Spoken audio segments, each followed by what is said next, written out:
I've always loved horror movies and scary stories. So when I heard about this new subreddit, r/LetMeTellYouAStory, I thought I'd found a goldmine. All of these stories begin with the narrator feeling perfectly comfortable and safe, only for things to take a turn and become their worst nightmare. And some of these stories will keep you up at night. So be sure to like and subscribe before reading any further. If you can do that while also tapping the bell icon, then so much the better. Okay, here are 3 true horror stories from Reddit. Story 1, The Birthday Surprise. It was my 21st birthday, and my friends had planned a surprise dinner for me. We laughed, ate cake, and took pictures until midnight. Afterwards, we started heading home. My best friend Alan offered to walk me to my door since I was wearing high heels and it was my birthday. He didn't want me falling over and ruining my new boots. We were still joking around when I noticed my front door was already open. The lights inside were on. We lived in a safe neighborhood, and I never locked the door while I was home. Ow. But I'd been gone for hours, and it was a weeknight. Who would have come in and left the door unlocked? I'm unsure if I should just let myself in or keep knocking. I texted my mom to see if she was home. She didn't answer, so I tried calling her. It went straight to voicemail. I walked into the kitchen, and the door behind me slowly closed. I jumped and turned around just as Alan put his hand on the door to stop it from closing. Completely out of breath, I looked at him, and he was grinning from ear to ear. "Gotcha," he said. "Happy birthday."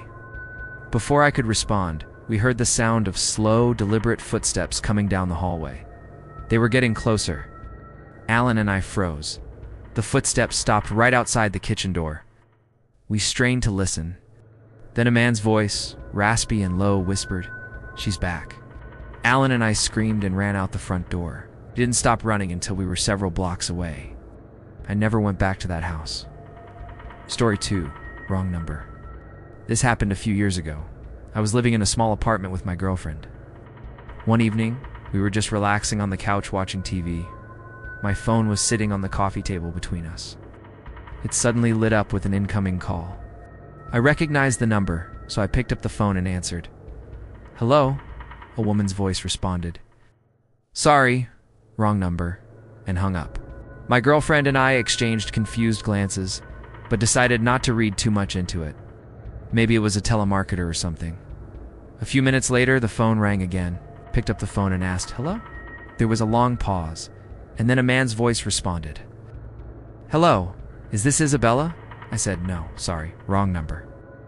And I hung up the phone. The caller ID showed that it was my area code in the same exchange as the first call. My girlfriend and I looked at each other in disbelief. Why would someone from around here be calling us with a wrong number? My curiosity got the best of me. I called the number back. It went straight to voicemail. Recording said that the mailbox was full and couldn't accept any messages. I decided to send a text message instead. I wrote, "Sorry, wrong number." Within seconds, I received a response. "Who's this?" I quickly typed. "Sorry, I think I dialed the wrong number by accident. Sorry to bother you." No response. I tried calling again, but it went straight to voicemail. My girlfriend and I decided to change the subject and continue watching TV. A few minutes later, we heard a knock on the door. We looked at each other and started laughing. We knew what it was. I walked to the door and opened it to find 2 police officers standing there. "Hello, ma'am, is everything all right?" I asked. "Yes, everything's fine." "Are you here to arrest me for dialing a wrong number?"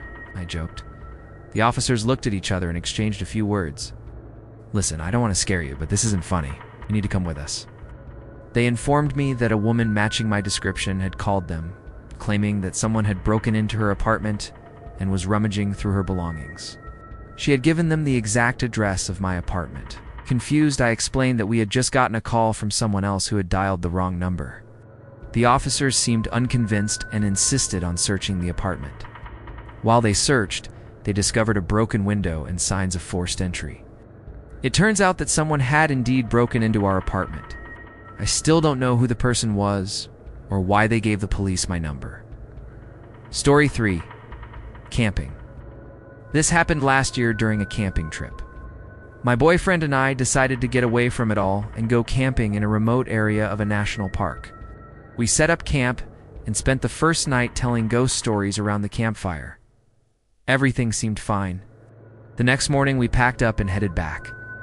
As we were driving, my boyfriend started humming along to a song on the radio. Suddenly, he stopped and turned to me with wide eyes. "Do you hear that?" he asked. "Hear what?" I replied. "That singing," he whispered. "It sounds like someone's humming along to the radio." At first, I thought it was just the radio, but as we drove, the singing followed us. It sounded like a man's voice. I told my boyfriend to change the station, but it didn't help. The singing continued. To make matters worse, the hair on the back of my neck stood up, and I felt a cold breeze, even though the windows were rolled up. My boyfriend and I started screaming at the top of our lungs. That's when the singing stopped. When we got home, we checked the car's audio system and found nothing unusual, and that's when we realized it wasn't just a radio, or maybe it was. Thanks for watching. The first one is called The Forest Picnic. It was a warm summer afternoon. My boyfriend and I went for a picnic in a quiet forest clearing. The air smelled of wildflowers, and sunlight danced through the leaves as we lay on the blanket. We were the only ones there. It was perfect. We talked for hours, laughing and discussing our plans for the future. It felt like just the two of us in nature, miles away from the noise in the city. Then we heard it, a loud snapping of branches. At first we thought it was just a squirrel or some other animal, but then we saw him. A man stood at the edge of the clearing, silhouetted against the bright sky. He was barefoot, his skin as white as snow, and a disturbing smile stretched across his face. My boyfriend and I looked at each other, a mix of confusion and fear on our faces. What was he doing? Was he watching us? We stood up, but he didn't move. Instead, he started walking. Not towards us, though. He took a step back, and then another, slowly circling around us in what felt like a predator's dance. Fear tightened its grip on me. Was he going to attack us? Why was he staring at us with that unsettling grin? He walked past our picnic blanket, his eyes never leaving ours. Then he turned and started walking again, this time in a wider circle. My boyfriend and I grabbed our things, our movements jerky and uncoordinated. We didn't say a word, didn't need to. Our eyes spoke volumes. This was no ordinary man. There was something deeply unsettling about him, something primal and dangerous. As he continued his eerie trek, we backed away slowly, keeping a safe distance. But with every step we took, he seemed to glide closer. Panic started to rise within me, clawing at my throat. Was there anywhere we could hide? Any way out of this nightmare? He stopped when he was a few feet away, his smile still wide and unwavering. My legs trembled, threatening to give way. I wanted to scream, to run, to do anything but stand there, frozen in fear. Then he did something that shattered the last of my composure. He took a step forward and extended a hand towards me, his palm open as if in greeting. But there was nothing friendly about his gesture. It was a command, a demand. My mind screamed at me to get away, to do anything to escape his grasp. But before I could react, he vanished. One moment he was there, the next he was gone. I whirled around, searching for him in the trees, my heart pounding against my ribs. Where had he gone? Was this a trick of the light, a figment of my imagination? My boyfriend and I didn't speak. We didn't need to. Our eyes told the story of our terror. We scrambled into the car, fumbling with the keys. My hands trembled so badly I could barely turn the ignition. We raced out of that clearing. The image of the stranger burned into our retinas. When we were sure we were far enough away, we dared to stop and catch our breath. The drive home was filled with nervous silence. Neither of us wanted to break the quiet with a sound. We pulled into my driveway, both shaken to our core. But the ordeal wasn't over. As I got out of the car, I saw a note tucked under the windshield wiper. My hand shook as I unfolded it. The paper was blank, except for one sentence written in a childish scrawl. "I'll see you again." That was story number 1, The Forest Picnic. And now for story number 2. Story 2, Roadside Attraction. A group of friends and I decided to take a road trip. We piled into my friend's car and set off down the highway. The plan was to reach a popular music festival by nightfall. We were excited for live music and good times ahead. The drive was long, so to pass the time, we started playing a game. Each person would call out roadside attraction at random, and whoever spotted it first would earn a point. It was silly, but it kept us entertained. As the sun began its descent, casting long shadows across the road, the game took a sinister twist. For the third time in a row, someone called out roadside attraction. We strained our eyes, searching the horizon for any sign of a roadside attraction. There was nothing but endless fields and a lone farmhouse. But then we saw it. An old wooden sign pointing to a dirt road.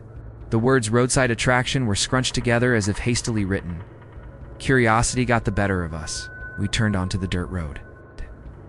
It was narrow and bumpy, lined with trees that seemed to form a tunnel overhead. As we drove deeper into the woods, the air grew heavy with a strange sweet scent. It was cloying and artificial, like the smell of stale perfume. My skin prickled with unease. Was this really a good idea?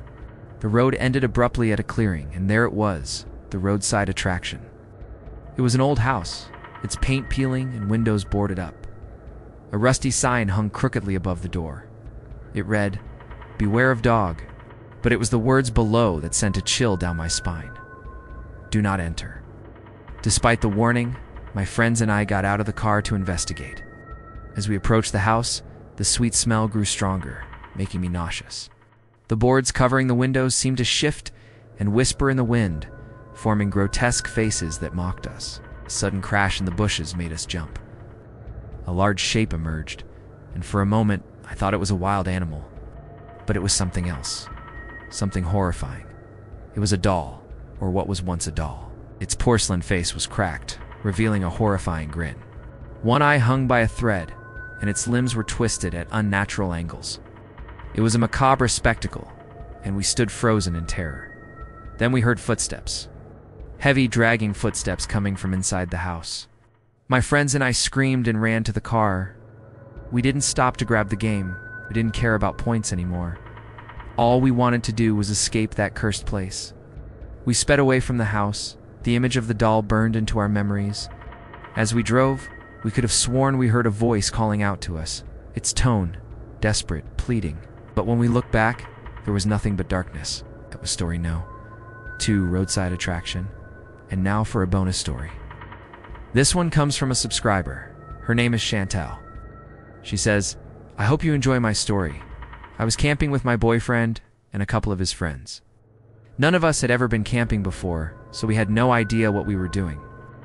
We set up camp late, so we decided to start a small fire and go to sleep. Around 3 a.m., we were awoken by screams in the forest. Big guttural screams. My boyfriend and his friends said it was probably just an animal, so they went back to sleep. Couldn't. Every time I closed my eyes, I imagined some big animal creeping towards our tent. In the morning after, of course, not sleeping at all, we unzipped the tent to the creepiest scene.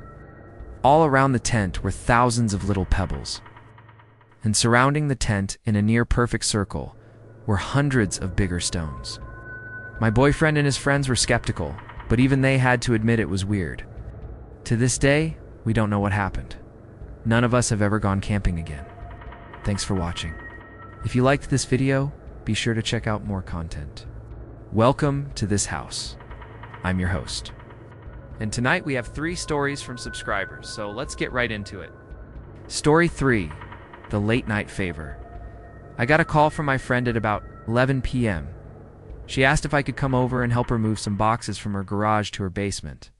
She lived only 10 minutes away, so I agreed. When I got to her house, though, something was off. Her street was really quiet.